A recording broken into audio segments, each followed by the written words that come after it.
Berjumpa lagi dengan saya, Pak Hendri. Di sini kita akan belajar materi sistem reproduksi manusia. Pada bagian pertama ini, kita akan belajar mengenai pembelahan sel. Tujuan dari pembelahan sel adalah yang pertama, untuk pertumbuhan. Yang kedua adalah untuk perbaikan jaringan yang rusak pada tubuh.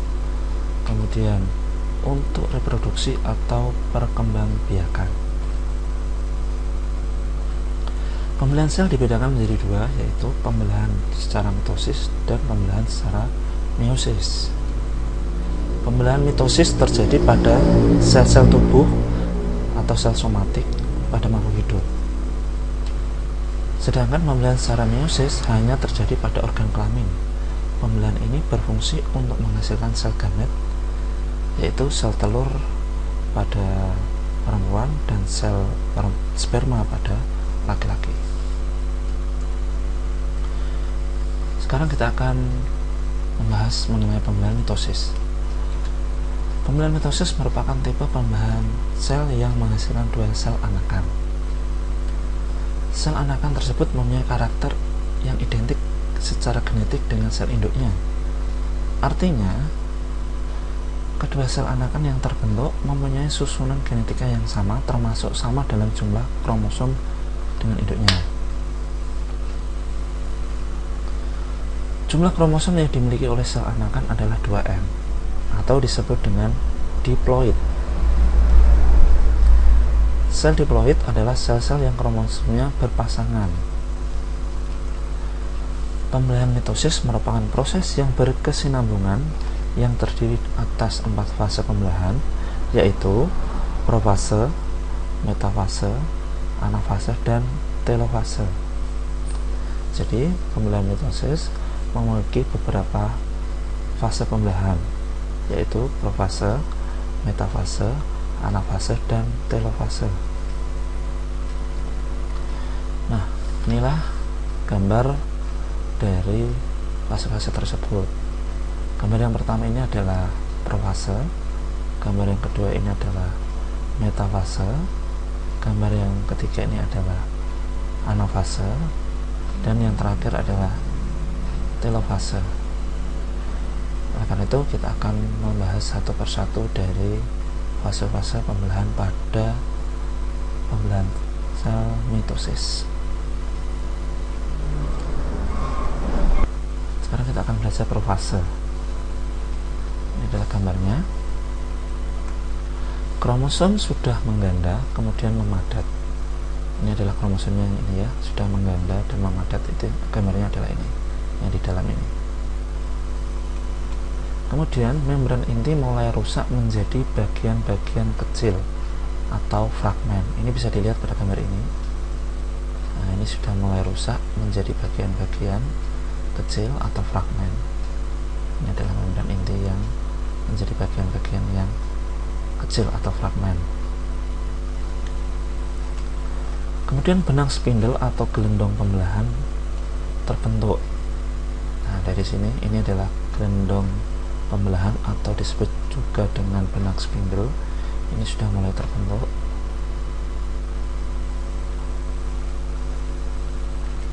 Kemudian fase yang kedua yaitu metafase. Nah, ini adalah gambar dari metafase yang warna pink atau dengan biru. Ini adalah kromosom ya, yang bentuknya seperti ini adalah kromosom. Kemudian yang ini adalah benang spindel atau gelendong pembelahan. Yang ini adalah sentrosom ya, ini adalah sentrosomnya. Kemudian yang ini adalah bidang pembelahan ya, yang ini adalah bidang pembelahan. Pada metafase ini memiliki ciri kromosom berjajar pada bidang pembelahan. Jadi kalau nanti ketemu gambar seperti ini, kromosomnya berjajar di bidang pembelahan lurus seperti ini atau berjajar, maka ini adalah fase metafase. Kemudian kita akan belajar bagian yang ketiga atau fase yang ketiga, yaitu anafase. Gambarnya seperti ini. Nah, yang warna pink biru ini adalah kromosom. Cirinya pada anafase adalah kromosom bergerak menuju kutub yang berlawanan. Ini adalah kromosom, ada dua bagiannya, yang satu bergerak ke kiri, yang satu ke kanan, atau bergerak menuju kutub yang berlawanan, seperti pada gambar ini. Ini adalah ciri dari anafase. Yang kedua, pada akhir anafase, kedua kutub sel memiliki kromosom yang jumlahnya sama. Nanti pada akhirnya akan terbentuk jumlah kromosom yang sama pada masing-masing kutub sel ini.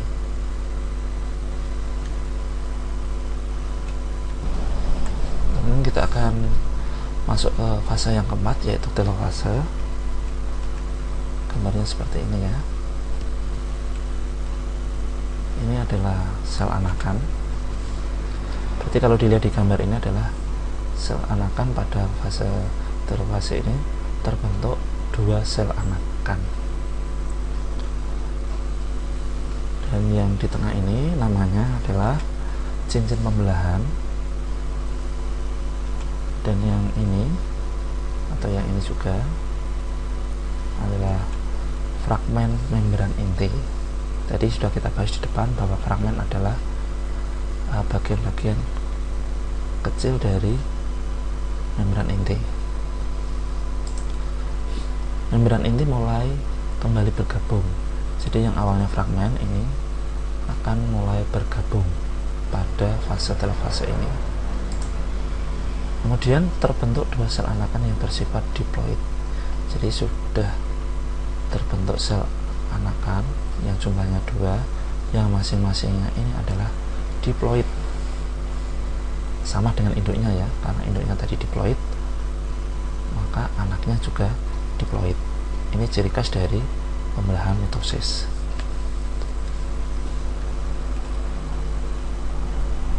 Demikian fase-fase pembelahan pada mitosis. Sekarang kita akan masuk kepada pembelahan meiosis. Kita akan masuk ke pembelahan meiosis. Pembelahan meiosis adalah pembelahan sel yang menghasilkan 4 sel anakan, yang masing-masing sel anakan hanya memiliki separuh dari jumlah kromosom sel induk. Jadi perbedaannya dengan mitosis, kalau mitosis sama jumlah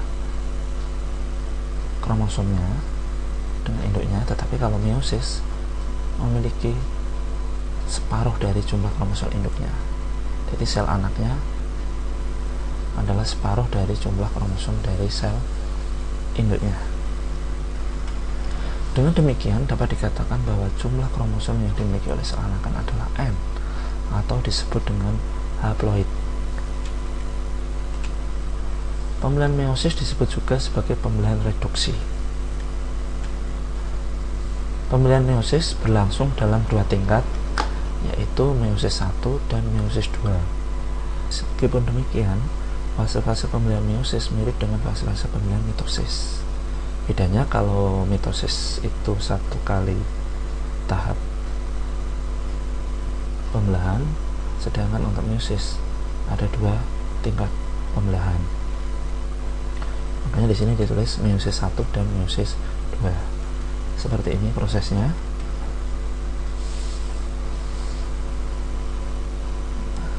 Ini profase, sama seperti mitosis ya. Profase. Cuma di sini bedanya, ini profase 1, metafase 1, anafase 1, telofase 1. Kemudian membelah lagi, mengulang lagi, yaitu profase 2, metafase 2, anafase 2, kemudian yang terakhir adalah telofase 2. Nah, akan kita bahas satu persatu dari profase 1. Kita akan bahas dari profase 1. Ini adalah gambarnya, sama seperti mitosis, hampir mirip ya, bersama lah. Ini induknya adalah diploid 2N. Membran inti mulai rusak menjadi bagian-bagian kecil. Ini sama ya, ini mulai rusak, terpecah-pecah menjadi bagian kecil atau disebut dengan fragmen.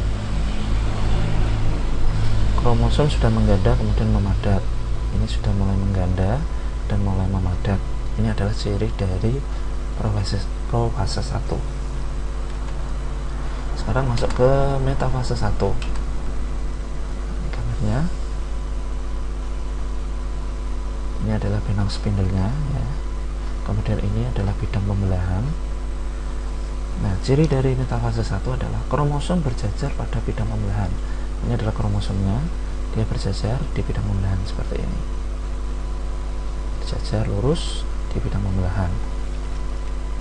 Ini pada metafase 1. Sekarang kita masuk ke anafase 1. Gambarnya seperti ini. Ini kromosomnya sudah mulai memisah ya, karena ciri-cirinya adalah kromosom bergerak menuju ke kutub-kutub yang berlawanan. Jadi kromosomnya memisah, bergerak menuju kutub-kutub yang berlawanan seperti gambar ini. Bisa ke sini, yang ini ke sini. Oke, kita akan masuk ke fase berikutnya, yaitu fase telofase 1. Pada telofase 1 ini terbentuk lekukan untuk membagi sel menjadi 2. Jadi dari lekukan ini akan membagi sel menjadi 2 bagian, sehingga akan terbentuk 2 sel anakan yang sifatnya adalah haploid atau N. Kromosom dengan ciri, telofase 1 ini memiliki ciri kromosom homolog memisah dan bergerak ke kutub-kutub yang berlawanan. Kemudian membran inti mulai terbentuk kembali. Jadi membran inti yang semula terfragmen seperti ini atau terpecah-pecah menjadi kecil-kecil ini, dia akan terbentuk kembali. Jadi ciri khas dari telofase pasti akan membentuk membran inti. Sehingga di sini dikatakan membran inti mulai terbentuk kembali. Terbentuknya 2 sel anakan yang bersifat haploid seperti yang saya sampaikan di awal tadi, bahwa hasilnya 2 sel ini masing-masing memiliki kromosom yang haploid.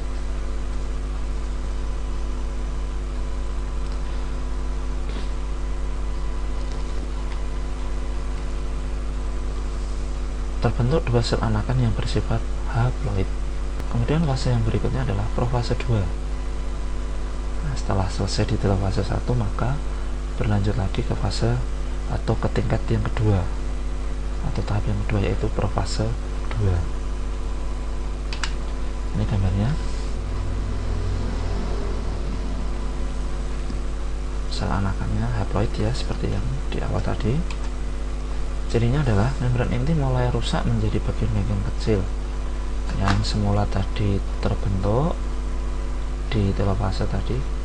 Pada profase 2 ini membran intinya mulai rusak menjadi bagian-bagian kecil atau fragmen. Rusak menjadi bagian-bagian kecil.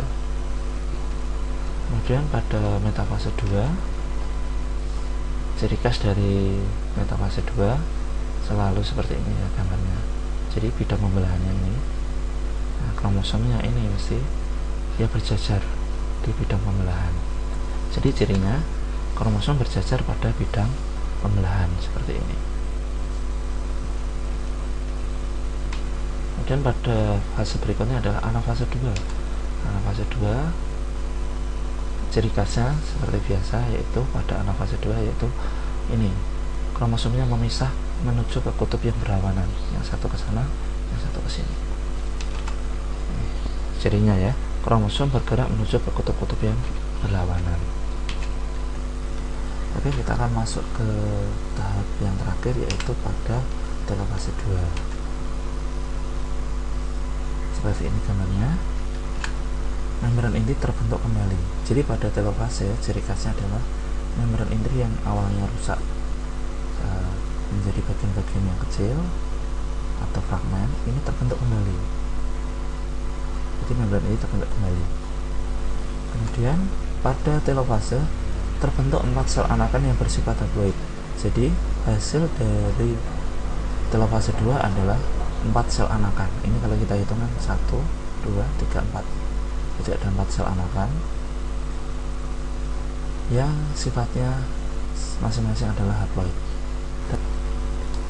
Demikian penjelasan mengenai pembelahan sel, baik pembelahan sel secara mitosis maupun pembelahan sel secara meiosis. Jadi dari penjelasan ini dapat kita simpulkan bahwa pembelahan sel secara mitosis dan pembelahan sel secara meiosis dapat dibedakan menjadi beberapa bagian. Yang pertama, berdasarkan tujuan, pembelahan mitosis adalah untuk pertumbuhan dan perbaikan sel, sedangkan untuk yang meiosis untuk reduksi jumlah kromosom dalam membuat sel kelamin. Kemudian dirujuk dari tempatnya, pembelahan mitosis terjadi di sel tubuh, kemudian meiosis terjadi di sel kelamin. Sedangkan hasilnya untuk mitosis adalah 2 sel anakan, untuk pembelahan meiosis hasilnya adalah 4 sel anakan. Dan sifatnya pembelahan mitosis adalah identik atau sama dengan induknya, sedangkan meiosis tidak identik atau tidak sama dengan induknya.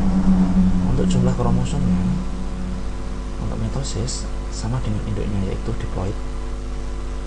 Induknya diploid, maka sel anaknya juga diploid.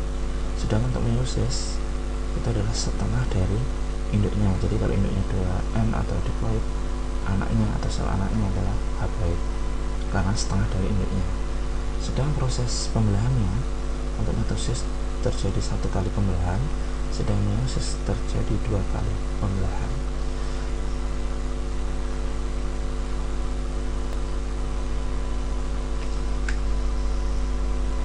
Demikian penjelasan mengenai pembelahan sel.